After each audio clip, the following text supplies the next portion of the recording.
मित्रों, जय श्री कृष्ण। हर महीने कृष्ण पक्ष की चतुर्थी तिथि को संकष्टी चतुर्थी होती है। इस तरह पूरे साल में कुल 12 संकष्टी चतुर्थी पड़ती हैं। अभी मार्गशीर्ष या अगहन का महीना चल रहा है, जिसमें कृष्ण पक्ष की चतुर्थी तिथि गणाधिप संकष्टी चतुर्थी कहलाती है। संकष्टी चतुर्थी तिथि भगवान गणेश की पूजा और व्रत के लिए समर्पित है। इस दिन व्रत रखकर भगवान गणेश की पूजा की जाती है।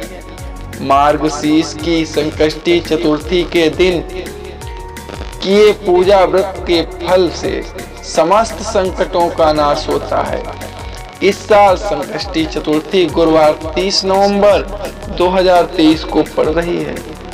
अगर आप संकष्टी चतुर्थी पर भगवान गणेश की कृपा चाहते हैं तो पूजा के दौरान गजाननम भूत गणाधि सेवितम मंत्र को जरूर पढ़ें। संकष्टी चतुर्थी का महत्व।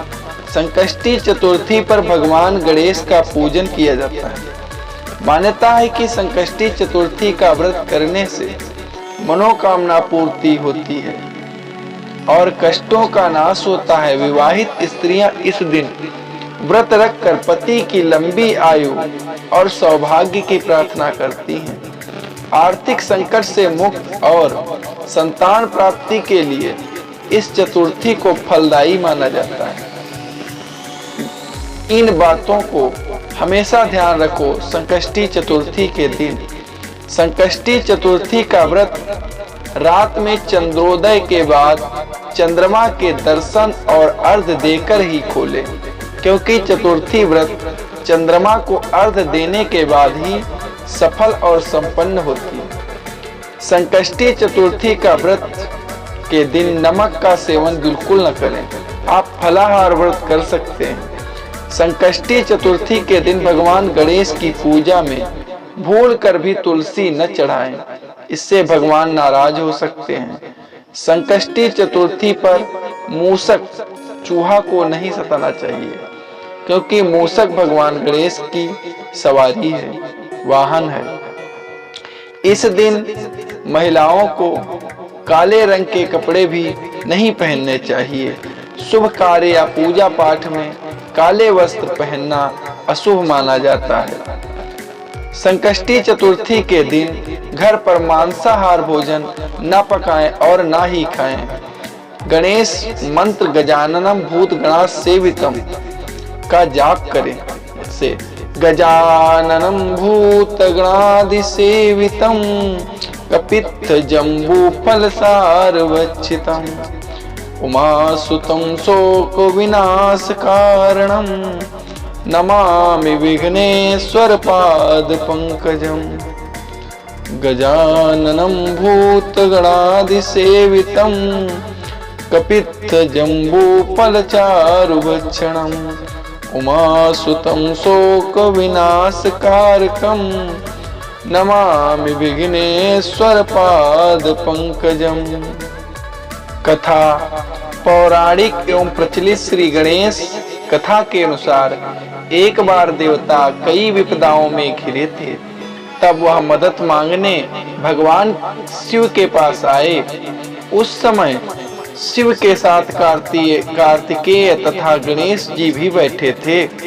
देवताओं की बात सुनकर शिव जी ने कार्तिकेय व गणेश जी से पूछा कि तुम में से कौन देवताओं के कष्टों का निवारण कर सकता है। तब कार्तिकेय व गणेश जी दोनों ने ही स्वयं को इस कार्य के लिए सक्षम बताया। इस पर भगवान शिव ने दोनों की परीक्षा लेते हुए कहा कि तुम दोनों में से जो सबसे पहले पृथ्वी की परिक्रमा करके आएगा वही देवताओं की मदद करने जाएगा। भगवान शिव के मुख से यह वचन सुनते ही कार्तिकेय अपने वाहन मोर पर बैठकर पृथ्वी की परिक्रमा करने के लिए निकल गए।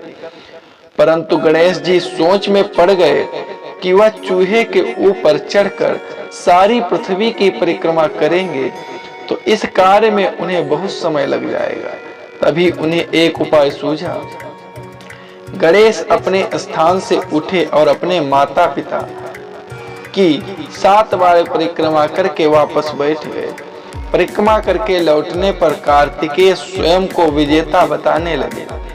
तब शिव जी ने श्री गणेश से पृथ्वी की परिक्रमा न करने का कारण पूछा। तब गणेश ने कहा, माता पिता के चरणों में ही समस्त लोक है। यह सुनकर भगवान शिव ने गणेश जी को देवताओं के संकट दूर करने की आज्ञा दी। इस प्रकार भगवान शिव ने गणेश जी को आशीर्वाद दिया कि चतुर्थी के दिन जो तुम्हारा पूजन करेगा और रात्रि में चंद्रमा को अर्घ्य देकर उसके तीनों ताप यानी दैहिक ताप, दैविक ताप और भौतिक ताप दूर होंगे। इस व्रत को करने से व्रतधारी के सभी तरह के दुख दूर होंगे और उसे जीवन के भौतिक सुखों की प्राप्ति होगी। चारों तरफ से मनुष्य की सुख समृद्धि बढ़ेगी। पुत्र पौत्रादि धन ऐश्वर्य की कभी भी कमी नहीं होगी। मित्रों, ये दूसरी कथा है। एक समय की बात है, राजा हरिश्चंद्र के राज्य में एक कुम्हार था। वह मिट्टी के बर्तन बनाता था, लेकिन वे कच्चे रह जाते थे। एक पुजारी की सलाह पर उसने इस समस्या को दूर करने के लिए एक छोटे बालक को मिट्टी के बर्तनों के साथ आवा में डाल दिया। उस दिन संकष्टी चतुर्थी का दिन था। उस बच्चे की माँ अपने बेटे के लिए परेशान थी। उसने गणेश जी से बेटे की कुशलता की प्रार्थना की। दूसरे दिन जब कुम्हार ने सुबह उठकर देखा तो आवा में उसके बर्तन तो पक गए थे, लेकिन बच्चे का बाल बांका भी नहीं हुआ था। वह डर गया और राजा के दरबार में जाकर सारी घटना बताई।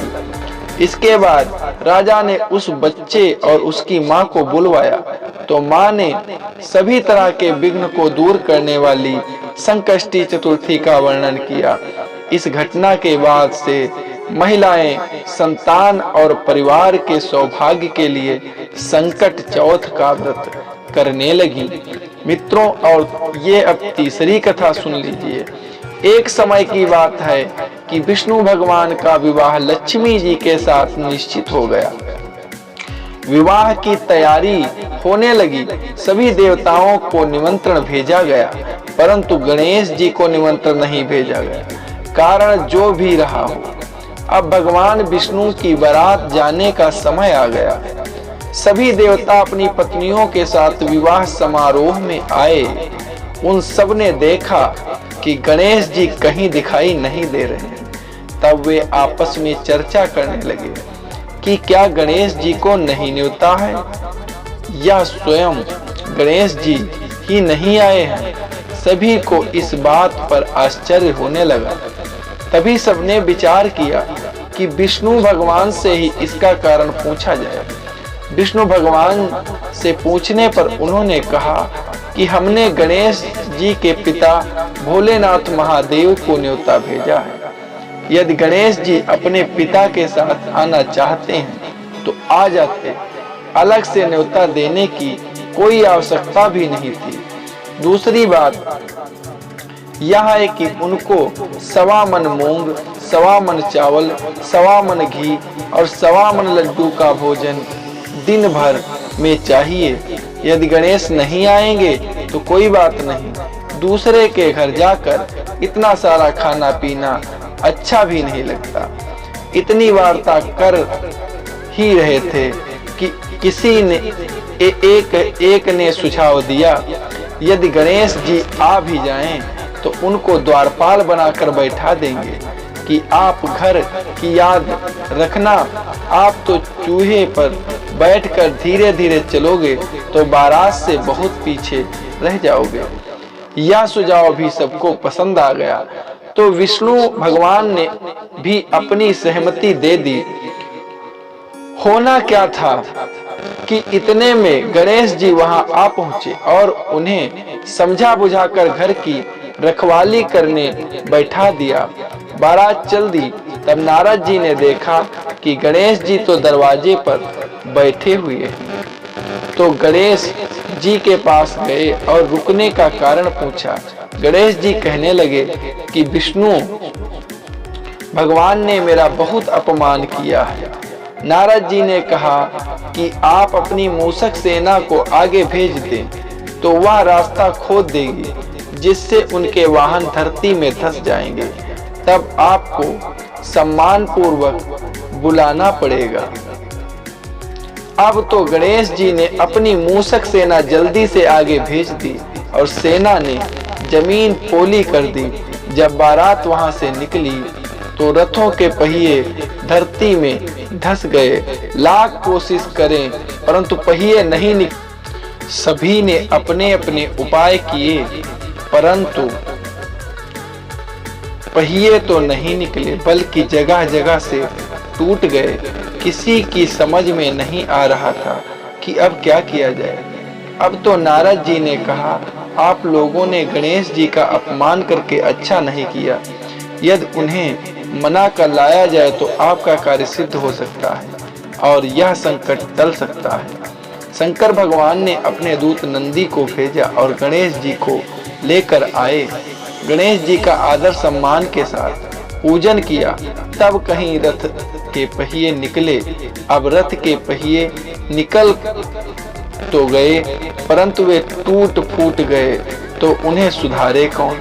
पास के खेत में खाती काम कर रहा था, उसे बुलाया गया। खाती अपना कार्य करने के पहले श्री गणेशाय नमः कहकर गणेश जी की वंदना मन ही मन करने लगा। देखते ही देखते खाती ने सभी पहियों को ठीक कर दिया। तब खाती कहने लगा कि हे देवताओं, आपने सर्वप्रथम गणेश जी को नहीं मनाया होगा और न ही उनकी पूजा की होगी, इसलिए तो आपके साथ यह संकट आया। हम तो मूर्ख अज्ञानी हैं, फिर भी पहले गणेश जी को पूजते हैं, उनका ध्यान करते हैं। आप लोग तो देवता गण हैं, फिर भी आप गणेश जी को कैसे भूल गए। अब आप लोग भगवान श्री गणेश जी की जय बोलकर तो आपके सब काम बन जाएंगे और कोई संकट भी नहीं आएगा। ऐसे कहते हुए बारात वहां से चल दी और विष्णु भगवान का लक्ष्मी जी के साथ विवाह संपन्न कराकर सभी सकुशल घर लौट आए। हे गणेश जी महाराज, आपने विष्णु को जैसो कारज सारियो ऐसो कारज सबको सिद्ध कर जो। बोलो गजानन भगवान की जय हो। प्रेम से बोलो विष्णु भगवान की जय।